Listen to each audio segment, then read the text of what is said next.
हाँ गे भाई তোদের রিলেশনটা কিভাবে শুরু ক্যামেরা ঢাকনি তো খোলা নাই রে কিভাবে হ্যাঁ গে ভাই তোদের না যোগাযোগটা কিভাবে হয়েছিল বলতো একটু মেসেঞ্জারে নম্বর দিয়েছিল আমাকে কল করতে বলেছে আমি কল করেছি তো এখনো কিছুদিন কথা বলেছে কথা বলে দেখা করতে এসেছি দেখা করে তারপর বললো যে কি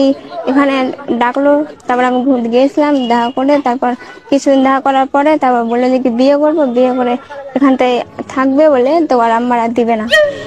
না মানে হ্যাঁ ভাই তুই এখন ছোট আছিস দাঁড়া তোর মায়ের কাছ থেকে জিজ্ঞাসা করলি দা হ্যাঁ কাকিমা বলো তো ওর মা বলছে কি কি করে আমার ছেলে ছোট এবার ওর দুলা ভাইটা নিয়ে পালিয়ে গেল মানে বলবো না তুই ক্যামেরা কোন না কাকিমা কি কোথায় কখন নিয়ে পালালো বলো তো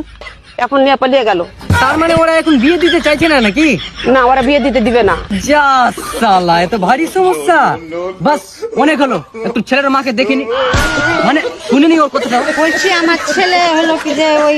মেয়েকে নিয়ে এসছে আমার ছেলের বয়স কম মেয়েরও বয়স কম আচ্ছা বলছি কাকিমা আপনার ছেলের বয়সটা কত ছেলের হলো 70 বছর 5 মাস তা আমি বলছি কি যে ওদের মেয়ে আবার নিয়ে যা করা আমার ছেলে আমার বাড়িতে থাকুক বিয়ের বয়স হবে তখন আমি বিয়ে দিয়ে দিব কিন্তু এখন আমার ছেলে না বালোক আমি 5 টাকা করে দিয়ে আর আমার ছেলে চা খেয়ে আছে ওই একটা বড় দায়িত্ব আমি কি করে তুলে দেবো বলেন তো